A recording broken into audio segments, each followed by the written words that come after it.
Chapter में जो अभी तक हम लोग डिस्कस किए हैं उसका एक शॉर्ट नोट्स आपके सामने रख दे, फिर उसके बाद उसमें कंटिन्यू आगे बढ़ेंगे। हमारे पास वेक्टर एक ऐसा पर्टिकुलर फिजिकल क्वांटिटी था जो लास्ट आपको सिखाया गया कि जिसमें मैग्नीट्यूड भी होगा, जिसमें डायरेक्शन भी होगा। And the important factor is कि वो वेक्टर के अलजेब्रा को फॉलो करेगा। वेक्टर का अलजेब्रा कहने का मतलब उसका एडिशन, सब्ट्रैक्शन, मल्टीप्लीकेशन कुछ अलग अलग रूल से होगा। हम लोग आज से स्टार्ट भी करेंगे वेक्टर अलजेब्रा देखना। हर वेक्टर के पास दो इंपॉर्टेंट चीज है जो हमेशा होता है, एक है उसका मैग्नीट्यूड और दूसरा होता है उसका डायरेक्शन। आप एक शॉर्ट नोट समझते जाएं ऐसे कि अगर हमको किसी वेक्टर को लिखना है, मान लो जैसे हमको फोर्स वेक्टर लिखना है, फोर्स वेक्टर, तो याद रखो F लिखेंगे और ऊपर एक एरो दे देंगे। ये तरीका है किसी भी वेक्टर को दिखाने का, उसके ऊपर में एरो रहेगा तो आपको खुद से समझना है कि वो एक वेक्टर है। ठीक है, लास्ट जो पढ़ाए है ना, बस एक छोटा सा नोट्स बना देते उधर, फिर आगे बढ़ेंगे इधर। हर वेक्टर को रिप्रेजेंट करने का तरीका होता है एरो।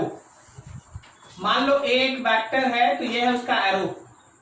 अभी अगर हम इस वेक्टर को लिखते हैं, सपोज हम इसको लिखते हैं 10 यूनिट है उसका मैग्नीट्यूड, तो मैग्नीट्यूड हो गया 10 यूनिट। और एरो का जो हेड दिखाई दे रहा है, एरो का जो हेड दिखाई दे रहा है वो है उसका डायरेक्शन। एरो का जो हेड दिखाई दे रहा है वो है उसका डायरेक्शन, डायरेक्शन।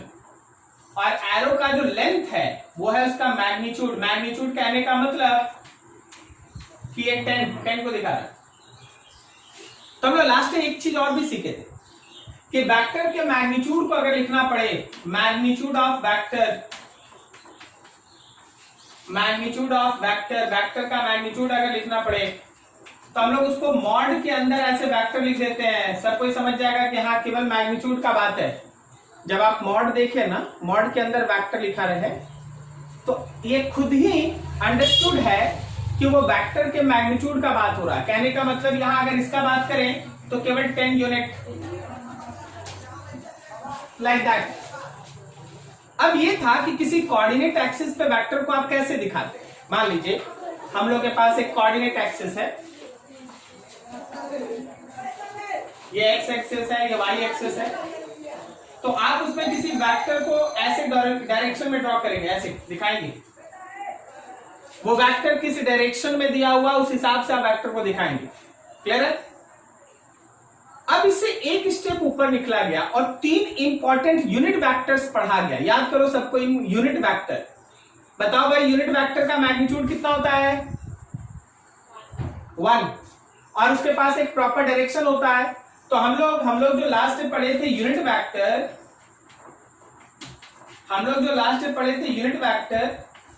मान लो जैसे यूनिट वेक्टर दिखाने का तरीका क्या था, उसके ऊपर कैप, ए के ऊपर कैप। यूनिट वेक्टर को दिखाने का तरीका क्या था? ए के ऊपर कैप। क्लियर है? अब देखिए यूनिट वेक्टर का मैग्नीट्यूड था, मैग्नीट्यूड ऑफ यूनिट वेक्टर 1। और उसके पास एक डायरेक्शन होता है भाई, डायरेक्शन, कोई ना कोई डायरेक्शन होता है, डायरेक्शन होता है उसके पास, डायरेक्शन। उसका मैग्नीट्यूड होता है 1 और उसके पास एक स्पेसिफिक डायरेक्शन होता है। मैग्नीट्यूड होता है 1 और उसके पास एक स्पेसिफिक डायरेक्शन होता है। ठीक है, उसको हम लोग यूनिट वेक्टर कहते हैं। 3 इंपॉर्टेंट यूनिट वेक्टर जो आप लास्ट में पढ़े हैं, और वो 3 इंपॉर्टेंट यूनिट वेक्टर था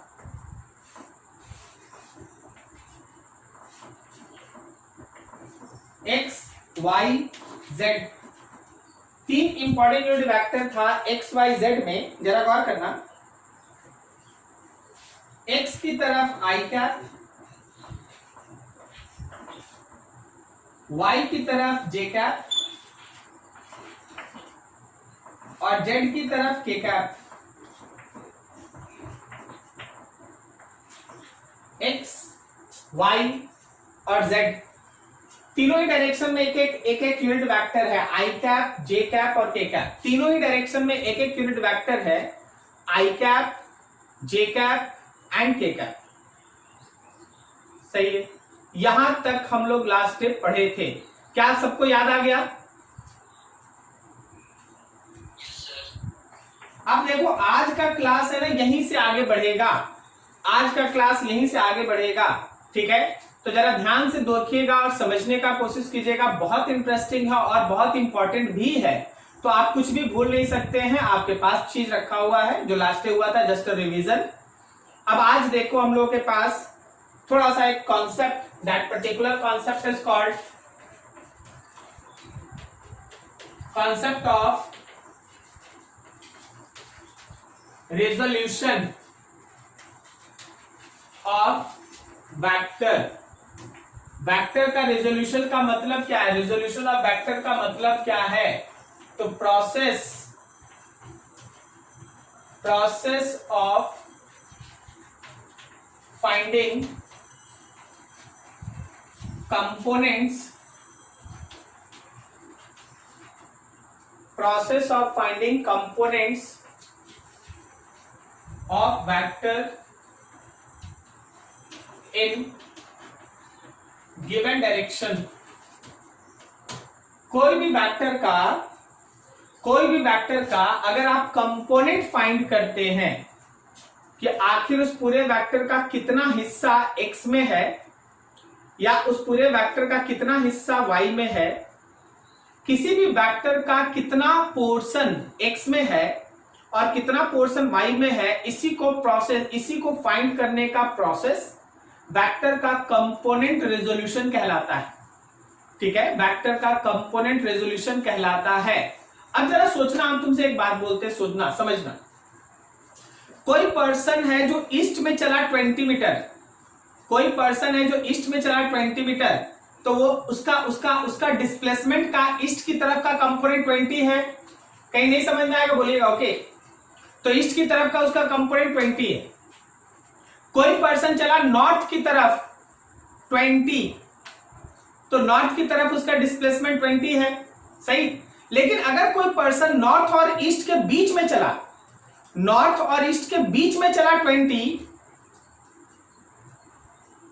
तो क्या बोलता है? ईस्ट की तरफ 20 चला है क्या? बोलो यस और नो। हाँ गुड।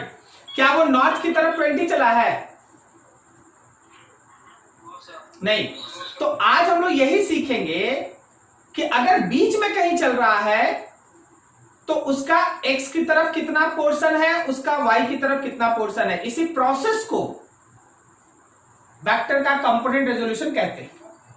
ठीक है, अब चलिए एक छोटा सा फॉर्मूला बताइए। तो sine theta is equal to क्या होता है? साइन थीटा का फॉर्मूला बोलो। परपेंडिकुलर बाय हाइपोटेनस ना। और कॉस थीटा क्या होता है? Base by hypotenuse. Very good. चलो अब देखो यहां ध्यान से,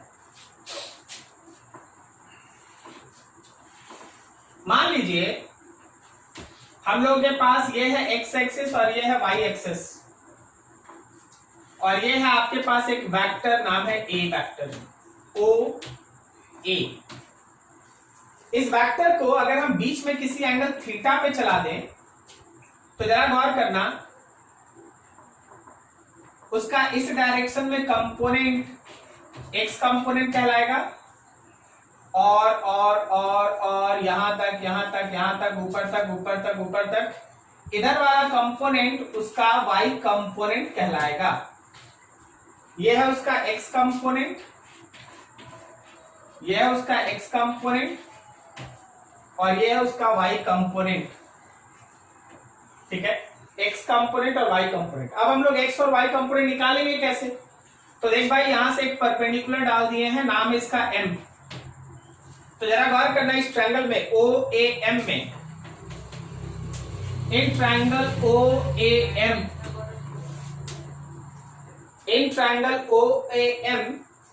क्या हम लिख सकते हैं? Sine theta is equals to perpendicular by hypotenuse. देखो तो अच्छे से, sine theta is equals to perpendicular by hypotenuse. सही है।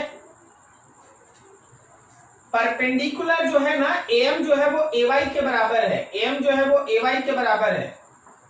मतलब आप लिख सकते हैं यहां पर sine theta is equals to vector का y कंपोनेंट, और O से A जो है वो वेक्टर A है, मतलब A। तो यहाँ a से इसको मल्टीप्लाई कर दो, तुमको मिल जाएगा a का y कंपोनेंट। देयरफॉर a का y कंपोनेंट हो गया a का साइन थीटा। a का y कंपोनेंट हो गया a का साइन थीटा। सिमिलरली इसी तरह से दिमाग दौड़ाइए और लीजिए इन ट्रायंगल OAM में cos theta, in triangle OAM में cos थीटा लेगा तो बेस लिखेगा और हाइपोटेनस लिखेगा। तो बेस में आ गया OM और हाइपोटेनस में आ गया OA, OM OA। अब जरा गौर करो, OM कुछ और नहीं है, वो वेक्टर A का x की तरफ का कंपोनेंट है। तो ये है वेक्टर A का x कंपोनेंट और नीचे OA मतलब A है। चल मल्टीप्लाई कर ले, तो देयरफॉर A का x कंपोनेंट हो जाएगा A का cos थीटा,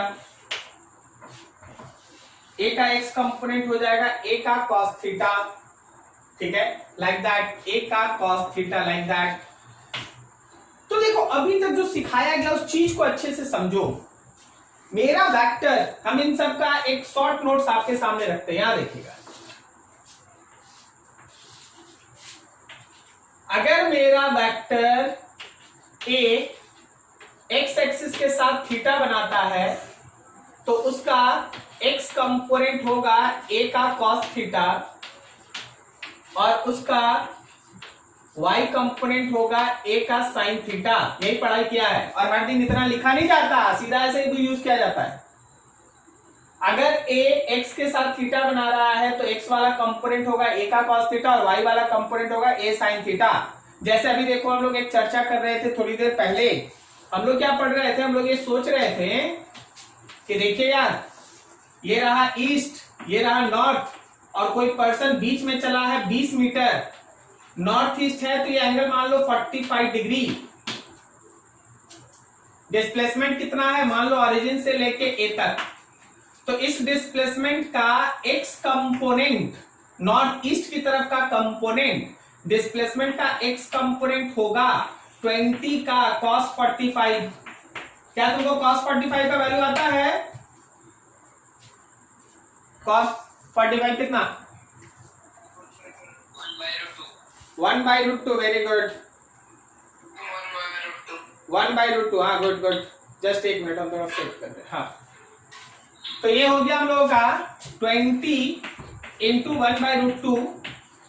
सो याद रखिएगा 20/√2 मीटर ईस्ट में, 20/√2 मीटर ईस्ट में। और अगर आप नॉर्थ की तरफ लीजिएगा तो ये डिस्प्लेसमेंट का y कंपोनेंट होगा और वो होगा डिस्प्लेसमेंट का साइन 45। वैसे आपको याद है ना, साइन 45 भी √2 होता है 1/√2।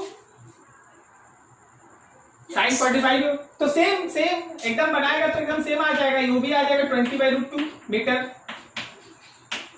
तो आज हम लोग यही सीख रहे हैं कि वेक्टर अगर बीच में रहेगा ना तो उसका x कंपोनेंट कितना होगा, उसका y कंपोनेंट कितना होगा। थोड़ा यहां तक नोट करो, अब इस पे थोड़ा सा अच्छा से काम करेंगे ताकि ये चीज और क्लियर हो जाए।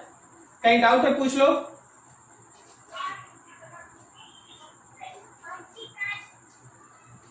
चलिए देखो अगला एक और एग्जांपल बोला गया ऐसा कि एक पर्सन है जो x एक्सिस के साथ 30 डिग्री एंगल बना के 10 मीटर पर सेकेंड से मूव कर रहा है। कोई एक पर्सन है जो x एक्सिस के साथ 30 डिग्री एंगल बना के 10 मीटर पर सेकेंड से मूव कर रहा है। तुमसे ये बोला गया find component of velocity along x axis. तुमको वेलोसिटी का कंपोनेंट निकालना है अलोंग x एक्सिस, ठीक है, and y axis and also along y axis. चलो दोनों निकाल लेते हैं, एक क्यों निकालेंगे, दोनों कर लेते हैं। तो देख क्वेश्चन बहुत आसान है, ये सब बहुत है ना बच्चा वाला क्वेश्चन है, ये सब नहीं आता है, ये सब तो बस सिखाने का तरीका है। क्या तुम हमको देख के बता सकता है क्या कि वेलोसिटी का x होगा v का cos 30?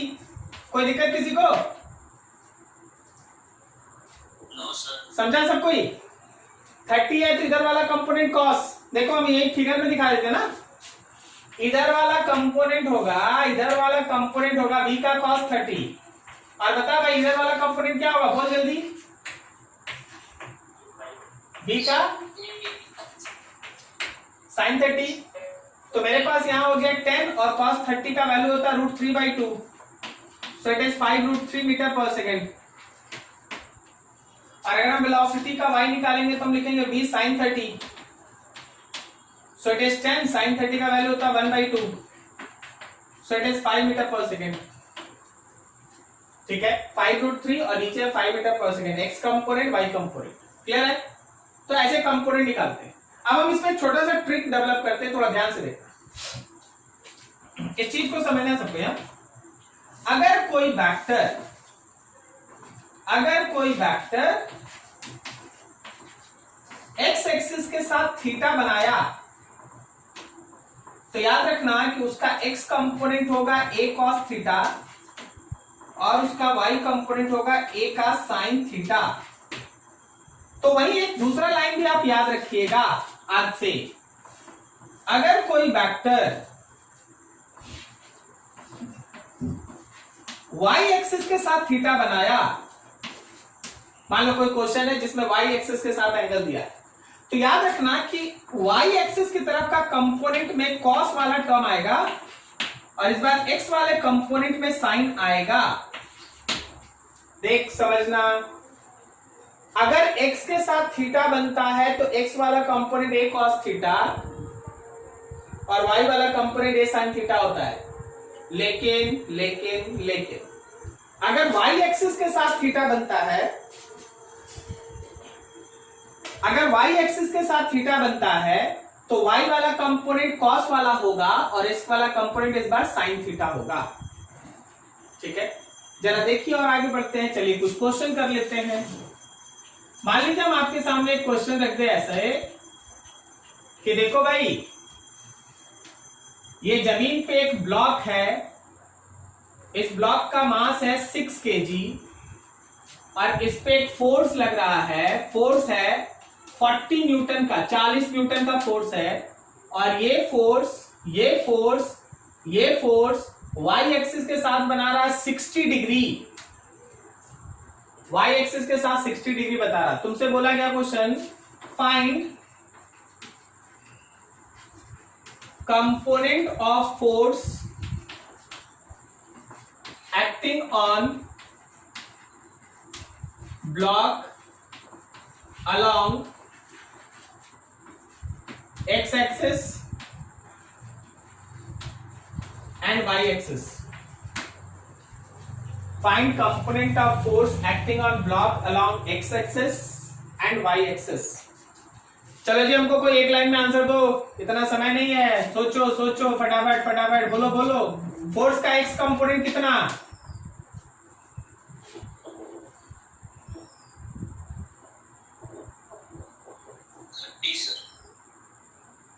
थीटा y से है तो इधर वाला होगा f का sine theta.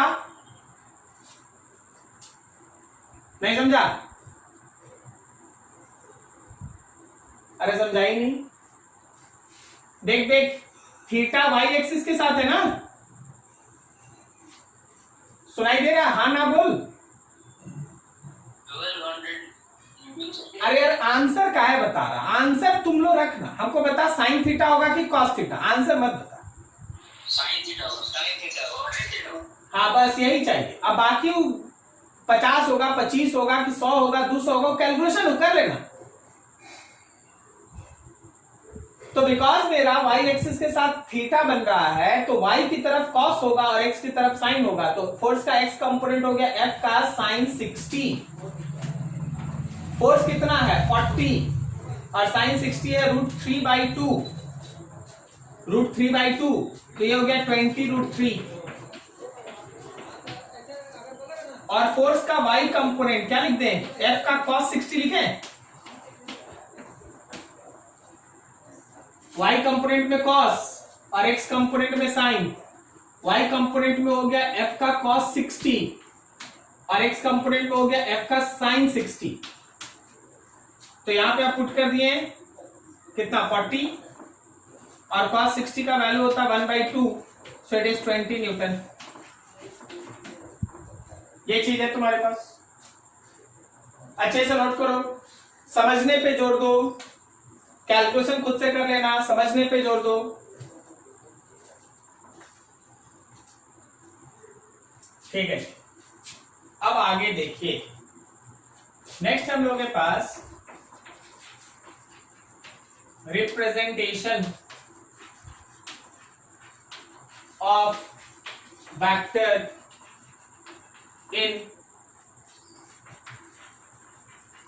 in terms of unit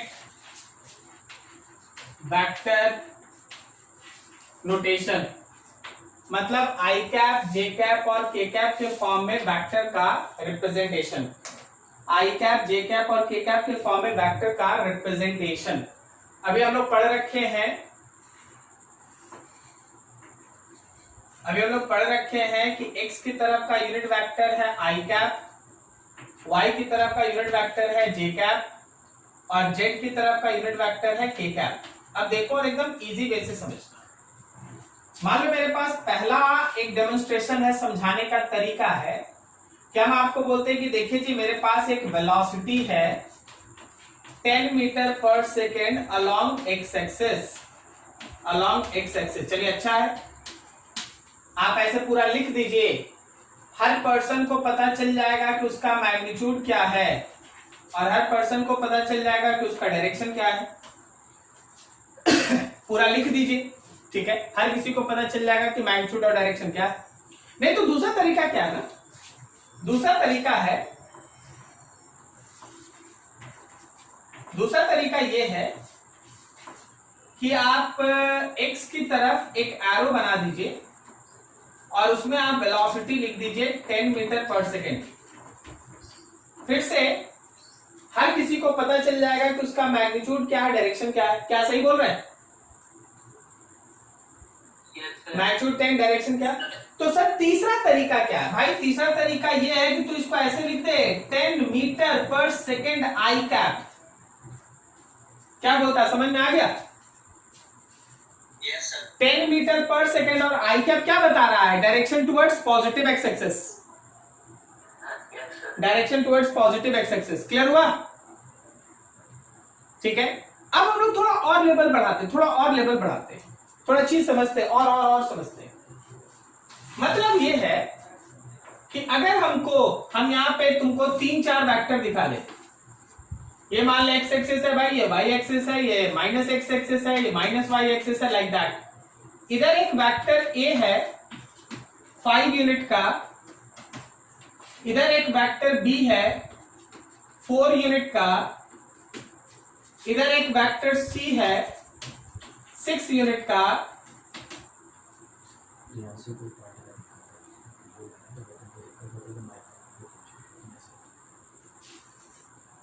और इधर एक वेक्टर है, मान लो इस डायरेक्शन में एक वेक्टर है, डी वेक्टर है 2 यूनिट का। प्रियांशु कुमार कोई है? प्रियांशु देखिए, अगर आपको कोई डाउट होगा ना, या किसी को भी कोई भी डाउट है, अपना माइक ऑन करके हमसे इसी समय पूछ लीजिएगा जो टॉपिक होगा।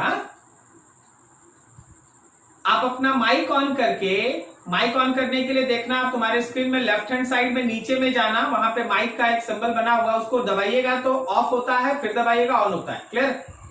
तो उसको ऑन करके आप अपना जो डाउट है पूछ लीजिए और फिर उसको ऑफ कर दीजिए। कोई डाउट है प्रियांशु? ट्राई करो बोलने का।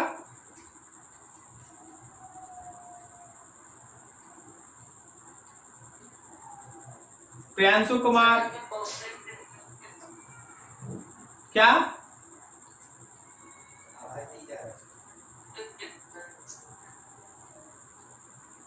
तो इधर भी तो सुनाई नहीं दे रहा ना।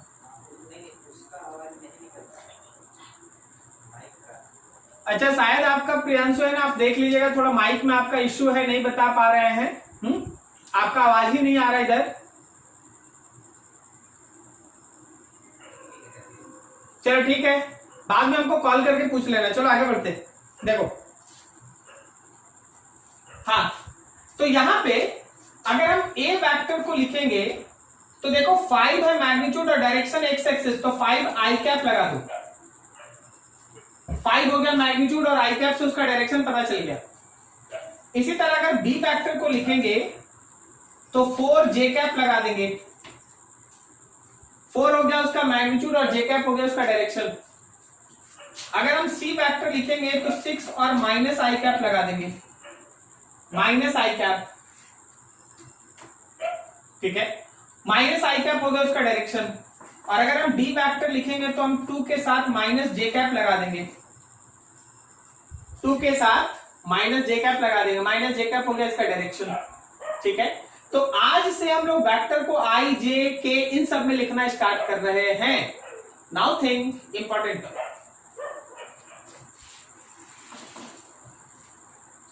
कोई भी वेक्टर में मैक्सिमम 3 कंपोनेंट होता है, एक्स, वाई और जेड, ठीक है। जरा देखना, एकदम फंडामेंटल तरीके से ले चल रहे हैं, सो एक एक लाइन पे गौर करना। For 2 dimensional vector, sir 2 dimensional vector किसको कहते हैं? 2 डायमेंशनल वेक्टर का मतलब हो गया 2 कंपोनेंट होगा उसमें। ये सब क्या है? ये सब है 1 डायमेंशनल वेक्टर, 1 डायमेंशनल वेक्टर। कारण क्या है? सब में एक कंपोनेंट है, इसमें केवल एक्स है, इसमें केवल वाई है, इसमें केवल माइनस एक्स है, माइनस वाई है। एक कंपोनेंट रहा 1 डायमेंशन, 2 कंपोनेंट एक्स वाई दोनों है, वाई जेड दोनों है, या एक्स जेड दोनों है, तो उसको कहते हैं 2 डायमेंशनल वेक्टर। और अगर तीनों कंपोनेंट रहा, एक्स भी है, वाई भी है, जेड है, तो उसको कहते हैं 3 डायमेंशनल वेक्टर। तो अभी 2 डायमेंशन पे ध्यान दीजिए। सपोज तुम्हारे पास कोई एक वेक्टर है ऐसा, तो ये है उसका x कंपोनेंट और ये है उसका y कंपोनेंट। तो याद रखना कि जो वेक्टर आप लिखेंगे वो लिखेंगे x कंपोनेंट के साथ लगेगा i कैप और प्लस y कंपोनेंट के साथ लगेगा j कैप। x कंपोनेंट के साथ लगेगा i कैप और y कंपोनेंट के साथ लगेगा j कैप। और अगर तुमसे वेक्टर का मैग्नीट्यूड पूछा गया तो ये रूट अंडर, सर रूट क्यू अभी बताए थे, रूट अंडर उसके x कंपोनेंट का स्क्वायर और प्लस y कंपोनेंट का स्क्वायर होता है। लेकिन आप थोड़ा हमको बताइए कि मैग्नीट्यूड में रूट क्यों लगा। चलाओ देखो ध्यान से, देख भाई देख समझ, ए वाई है तो ये भी तो ए वाई है, क्या ठीक लिखे? बोलो बोलो हाँ या ना, बोलो बोलो जल्दी हाँ या ना। Yes sir. ठीक है, यस सर। अब गौर कर, क्या ये राइट एंगल ट्रायंगल बन गया? ये राइट एंगल ट्रायंगल है ना। तो अगर हमको हाइपोटेनस लिखना है तो रूट अंडर बेस का स्क्वायर और प्लस परपेंडिकुलर का स्क्वायर लिखेंगे। नहीं समझा? Yes sir. तो इसी तरीके से 2 डायमेंशनल वेक्टर का मैग्नीट्यूड लिखते हैं और 2 डायमेंशनल वेक्टर ऐसे लिखते हैं। थोड़ा और इस पे काम करते हैं, छोटा छोटा काम करते हैं। दूसरा देखो, मान लो कि कोई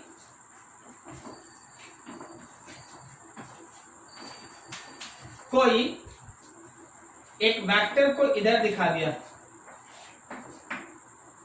ए वेक्टर।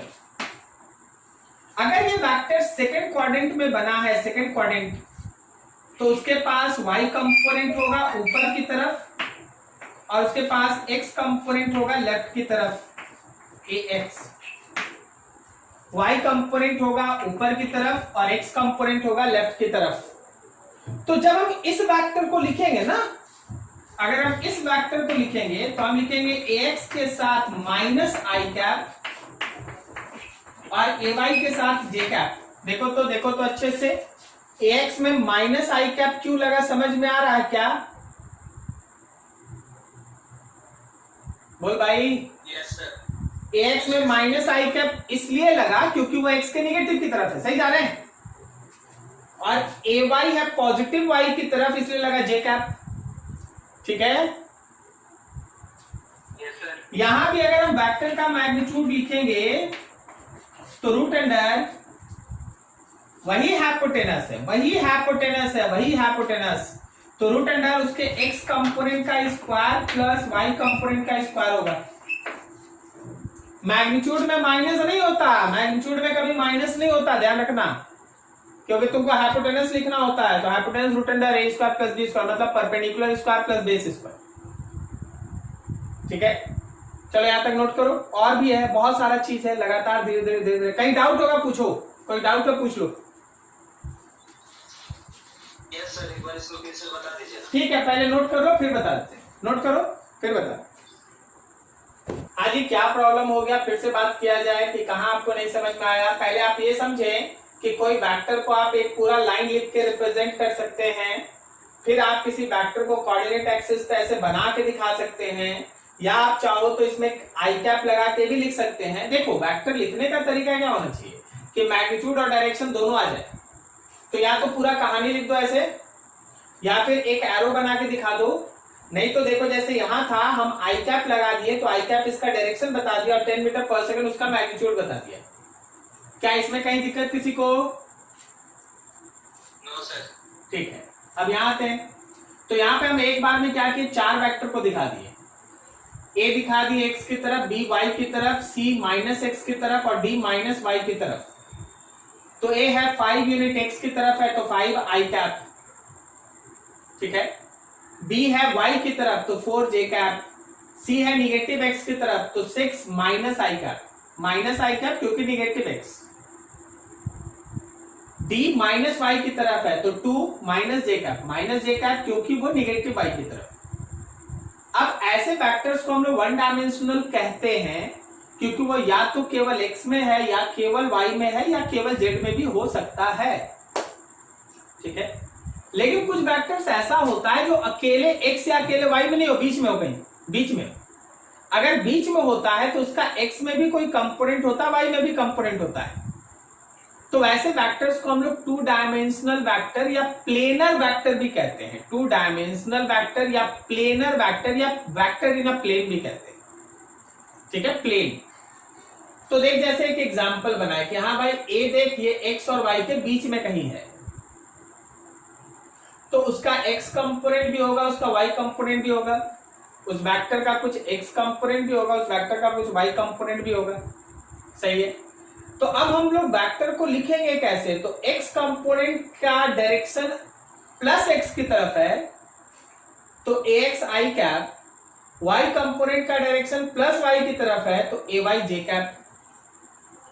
एक्स कंपोनेंट का डायरेक्शन पॉजिटिव एक्स की तरफ है तो प्लस आई कैप, और वाई कंपोनेंट का डायरेक्शन पॉजिटिव वाई की तरफ है तो प्लस जे कैप लिख दिए।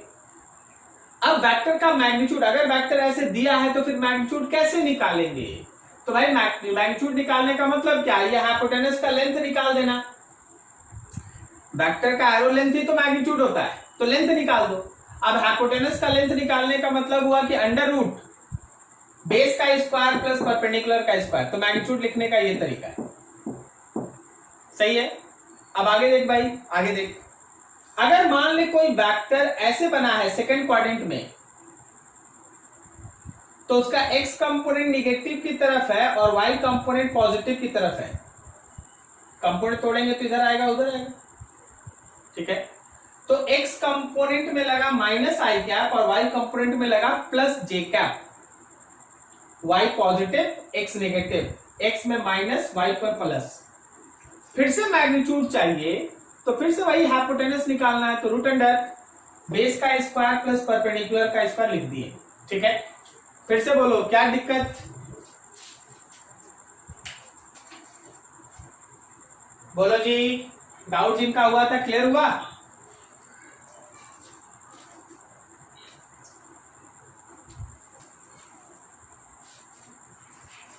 मान लो जैसे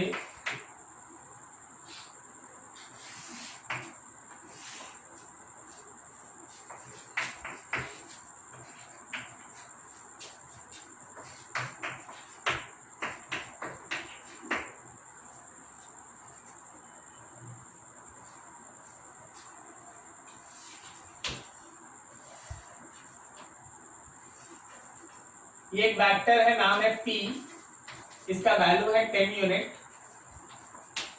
समझना अच्छे से, और ये एंगल बन रहा है 30। फिर देखो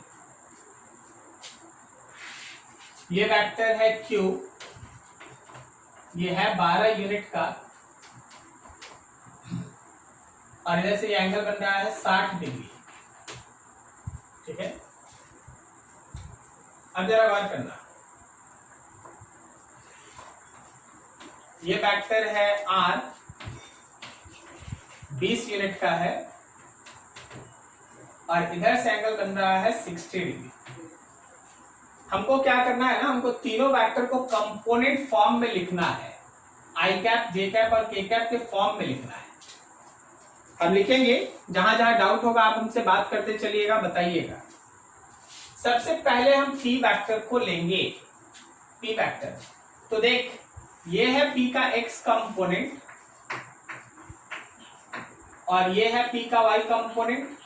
केवल पी वेक्टर पे ध्यान दो, हो सके तो अगर बहुत ज्यादा प्रॉब्लम हो तो अलग से बना लो, हम छोटा सा पी वेक्टर बना ही देते। ये रहा पी वेक्टर, इधर का एंगल है 30। तो जरा गौर करो, क्या ये वाला कंपोनेंट पी का cos 30 लिख दें और ये लिख दें पी का sin 30? क्या समझ में आया? अरे बोल भाई, हाँ या ना बोल। ठीक है, क्यों नहीं समझा ये कारण बोलो। अभी थोड़ी देर पहले ना कंपोनेंट में तोड़े थे कि ए वेक्टर है, थीटा एंगल बनता है, तो जिधर थीटा बनता है उधर cos थीटा होता है।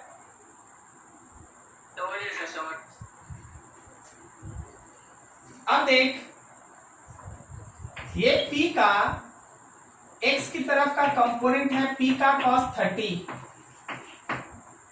P कितना था 10 और cos 30 है √3/2, तो ये 5√3 हुआ।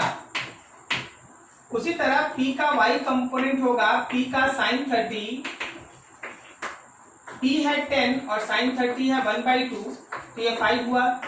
अब थोड़ा एक चीज देखने वाला है कि जब हम P वेक्टर लिखेंगे तो हम P का x कंपोनेंट में i कैप लगाएंगे और P के y कंपोनेंट में j कैप लगाएंगे। x कंपोनेंट पॉजिटिव की तरफ है तो i cap, y component positive की तरफ है तो j कैप। मेरा x आया कितना, तो 5√3 i कैप और यहाँ 5 j कैप। देखो ये रहा P वेक्टर कंपोनेंट्स के फॉर्म में। क्या आपको ये पूरा प्रोसीजर समझ में आया क्या हो रहा है? पहले P वेक्टर से कंपोनेंट्स, फिर कंपोनेंट से जो लिखने का तरीका सीखे थे वो।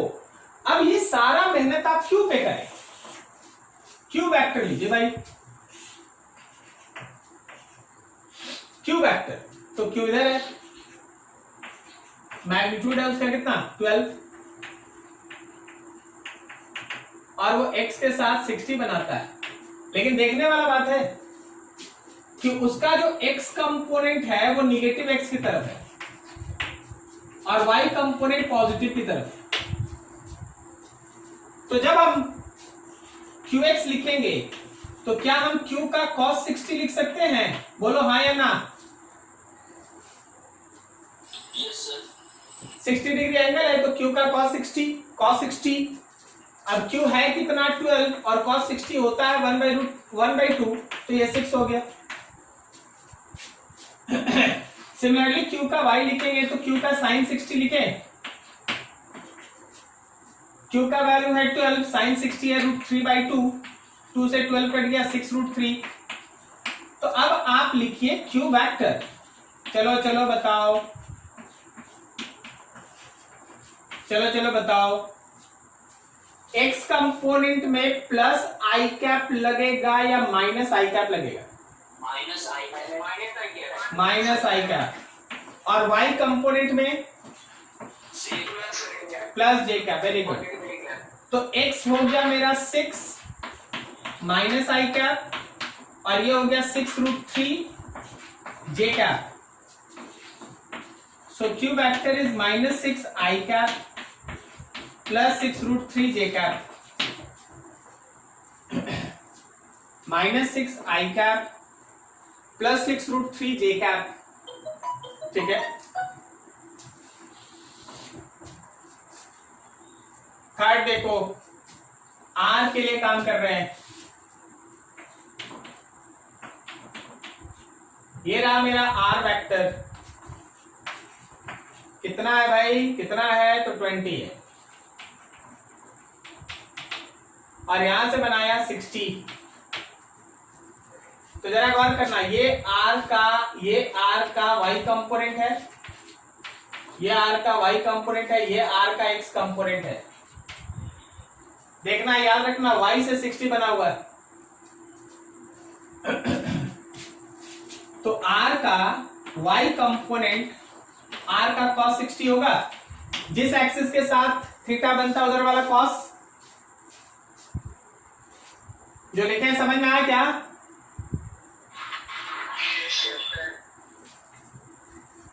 तो आर का वैल्यू 20 और cos 60 हो गया 1/2, सो इट इज 10। और r x is equal to r का साइन 60, आर हो गया 20, साइन 60 हो गया √3/2, सो इट इज 10√3, 10√3 और उधर 10, आर एक्स आर वाई। ठीक है, अब हम इस वेक्टर को लिखते हैं, जब हम इस आर वेक्टर को लिखते हैं, then it will be equals to r x के साथ और आर वाई के साथ। चलो बताओ, एक्स वाला आई कैप लगेगा कि minus i cap? I cap. और वाई वाला माइनस जे कैप। तो आर का एक्स कंपोनेंट हम निकाल रखे हैं 10√3 आई कैप, और वहां हो गया हम लोगों के पास 10 के साथ हो गया minus J cap. I hope so component में लिखना आ गया होगा अभी तक, कैसे कंपोनेंट में लिखते हैं, समझ में आ रहा है? Yes sir. ठीक है, चलो नोट करो, आगे बढ़ेंगे। थोड़ा रिवर्स करते हैं, कहानी को रिवर्स करते हैं। इन सारे फिगर्स में हम थोड़ा कहानी को हर जगह रिवर्स करते हैं। पीछे जो दिया वो भूल जाओ। तुमको हम पी फैक्टर देते 5√3 आई कैप और 5 जे कैप, और बोलते कि मैग्नीट्यूड ऑफ पी निकालो। तो आपको जो सिखाया गया, आप क्या करते हैं, 5√3 का स्क्वायर करते हैं और प्लस 5 का स्क्वायर करते हैं। तो क्या ये रूट अंडर, देखो ये 75 और प्लस 25 आ रहा है, मतलब 100 का रूट 10। देखो इसका मैग्नीट्यूड 10 है, यस सर। ये दे देगा, ये निकालना रहेगा, ये निकाल दिया तो एंगल ये आई कैप और जे कैप निकाल दिया। देखा यहां से कैसे मैग्नीट्यूड आ गया? हर जगह वही चीज है, वही कॉन्सेप्ट है। अभी आप क्यू वेक्टर लिख दिए, मान लीजिए आप क्यू वेक्टर लिख दिए, और कोई बोले कि मैग्नीट्यूड ऑफ क्यू निकाल के चेक करो, तो रूट अंडर -6 का स्क्वायर, ताकि प्लस हो जाए, और प्लस 6√3 का स्क्वायर। सॉल्व कर लो 12 आ जाएगा, 12 आ जाएगा, 12 इसका मैग्नीट्यूड है। ठीक है, तो ऐसा आप रिवर्स भी कर सकते हैं, रिवर्स भी आप यहां कर सकते हैं, जरूरत पड़ेगा तो इसका भी यूज करना पड़ेगा। 2 लाइन लिख लो जो लिखा हुआ था, पहले स्क्रीनशॉट ले लो। अभी थोड़ा डायरेक्शन के बारे में देखेंगे इसका। देखो अब एक 3 डायमेंशनल वेक्टर देखो, फॉर एनी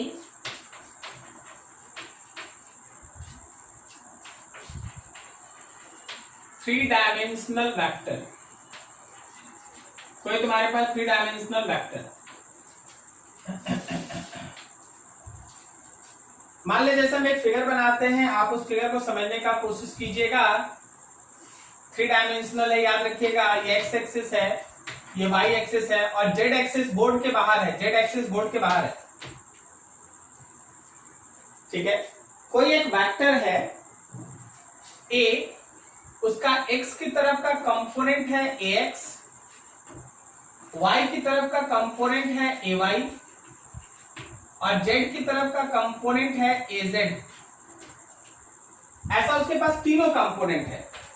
अगर ऐसा है तो याद रखना कि वो वेक्टर लिखा जाता है ए एक्स आई कैप,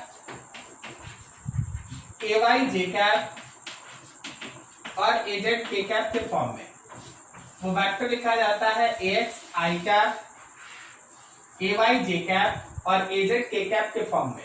और अगर उस वेक्टर का मैग्नीट्यूड निकालना रहे तो रूट अंडर उसके एक्स कंपोनेंट का स्क्वायर, उसके वाई कंपोनेंट का स्क्वायर और उसके जेड कंपोनेंट का स्क्वायर करना है। ठीक है, जैसे एक छोटा सा एग्जांपल, तुमसे बोला गया कि देखो जी एक फोर्स वेक्टर है, लिखा है 10 आई कैप प्लस 20 जे कैप माइनस 3 के कैप।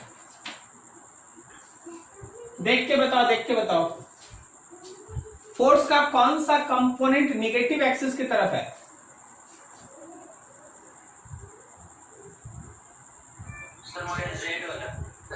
जेड एक्सिस वाला कंपोनेंट नेगेटिव की तरफ है, बाकी एक्स वाला भी प्लस में है, वाई वाला भी प्लस में है। अगर हम तुमसे ये बोल दें कि फाइंड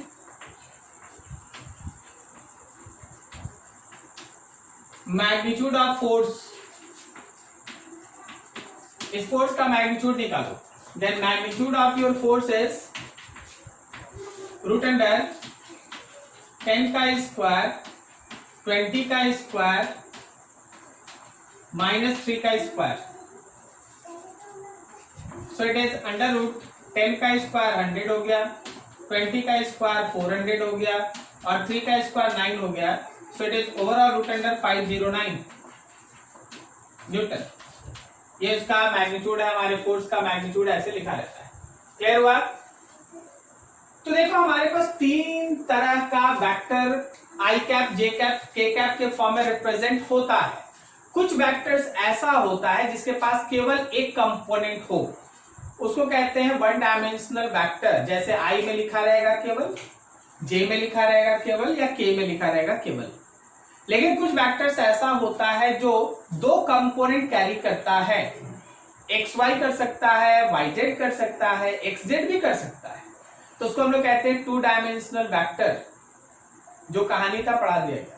और कुछ वेक्टर्स ऐसा होता है जिसमें तीनों कंपोनेंट होता है, एक्स वाई और जेड तीनों, तो उसको हम लोग लिख देते हैं थ्री डायमेंशनल वेक्टर। अब जरा देखना और यहां समझ के बताओ। सुनाई नहीं दे रहा यार?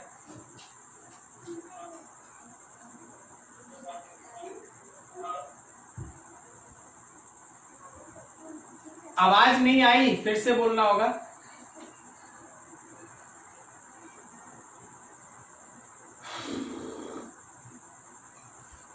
चलो ठीक, आगे बढ़ना होगा, सुनाई नहीं दे रहा।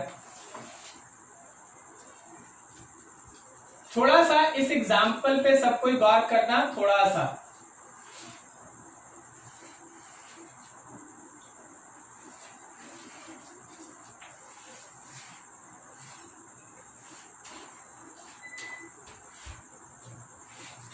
ये वाई एक्सिस, ये एक्स एक्सिस, ये जेड एक्सिस।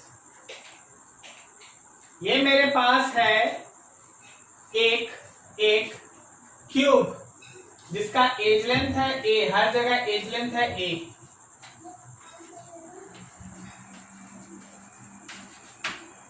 इसके सारे पॉइंट्स का हम नाम लिख रहे हैं। ओ हो गया, यहां पे मान ले स्मॉल ए, अब ए नहीं लिखते, ओ कैपिटल ए, यहां बी है, यहां सी है, यहां डी है, यहां ई है, यहां एफ है, यहां जी है। देख के बताना, सब कोई देख के बताना। बोलो जी ओसी वेक्टर कितना लिखा जाए? ओ सी क्या लिखते हैं? ए i cap,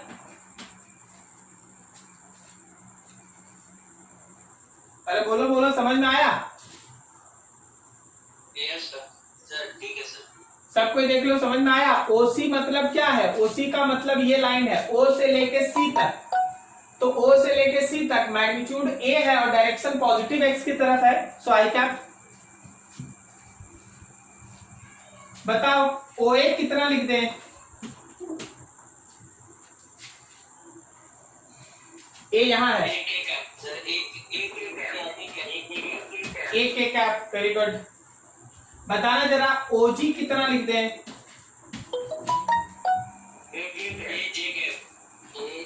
A j cap, very good very good. जरा सोच के बताना। ओडी ओडी ओडी वेक्टर कितना लिख दें? सोच के बोलो। ए माइनस के क्या?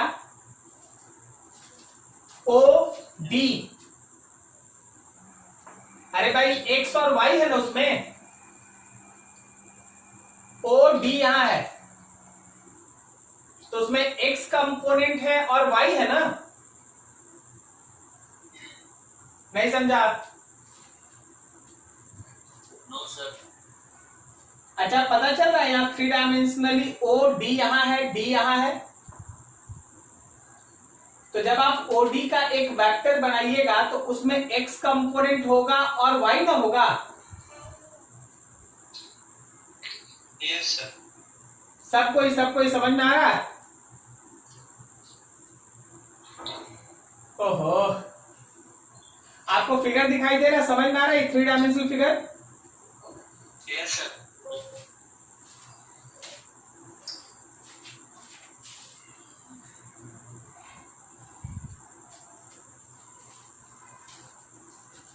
चलो जी, सबको सोच के बताओ। पीछे वाला फेस का नाम बोलो तो पीछे वाला फेस का नाम ओ सी डी जी, सही है? Yes sir. Yes sir. तो ओडी उसी प्लेन में है ना? ओडी किस प्लेन में है? ओडी किस प्लेन में? प्लेन का नाम बोलो। एक्स वाई है, वाई जेड है, जेड एक्स है, कौन? X Y. एक्स वाई है तो भाई एक्स और वाई कंपोनेंट होगा, x positive y positive, a i cap and a j cap. X में ए कंपोनेंट, वाई में a component, x i cap y j cap. चलो सोचो, ओ ई बताओ। ओ ई देखो तो 3 डायमेंशन हवा में है। ओ ई, ओ यहां है, ई यहां। Yes sir. अगर ये 3 डायमेंशन हवा में है तो एक्स कंपोनेंट ए होगा, वाई कंपोनेंट ए होगा और जेड कंपोनेंट भी ए होगा। Yes sir. तो आपके पास आया ए i cap, A j cap ठीक है। और ए के कैप। ठीक है, तो बहुत छोटा छोटा चीज है, हम लोग बस आज स्टार्टिंग क्लास में है अभी, तो बेसिक तौर पे है ना एकदम ट्विस्ट कर करके आपको बताया जा रहा है कि कोई चीज अगर आ जाए तो आपसे ऐसा नहीं हो कि आपको लगे नहीं कि आता नहीं।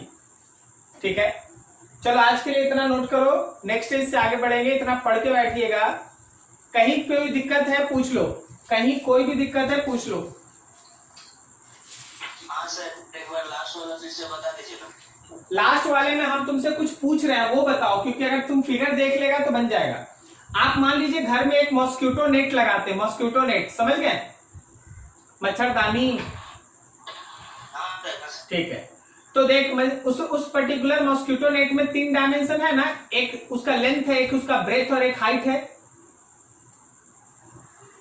Yes sir. ठीक है, तो कोई एक पॉइंट पे जहां आपके बिस्तर के साथ वो कांटेक्ट में है, उस पॉइंट को आप ओरिजिन मान लीजिए। तो एक एक्सिस एक्स होगा, एक एक्सिस वाई होगा, एक एक्सिस जेड होगा, 3 एक्सिस होगा ना? Yes sir. ठीक है, 3 एक्सिस हुआ। अब आप ऐसे समझिए कि अगर हम x कंपोनेंट, y कंपोनेंट और z तीनों का मैग्नीट्यूड सेम रखते हैं, लेंथ ब्रेथ हाइट तीनों सेम रखते हैं, ए। अब आप उस चीज को ध्यान में रख के इसको देखिए। यहां हो गया ओरिजिन, ये हो गया x एक्सिस, ये हो गया y एक्सिस, ये हो गया z एक्सिस। अब हम जब बोले OC, देखो OC है कहां पहले ये पता कर लो। तो O यहां है, C यहां है, तो ये है ना OC वेक्टर। ये किस डायरेक्शन में है? ये किस डायरेक्शन में है? x में, और मैग्नीट्यूड है a के बराबर, a मतलब एज लेंथ, तो ए आई कैप। इसी तरह अगला है OA, OA मतलब ये वाला ना, किस डायरेक्शन में है ये? Yes sir. जेड की तरफ, तो ए के कैप इसी तरह लिखा हुआ। आप बस इसको अच्छे से नोट कर लीजिए, अगले दिन इसको बड़ा करके और बनाते हैं, इतना देख के आइएगा, अगले दिन और समझ में आएगा। ठीक है सर वो क्वेश्चन में C नॉट नेगेटिव क्यों लिया? क्या? तो क्वेश्चन में K नॉट नेगेटिव क्यों लिया?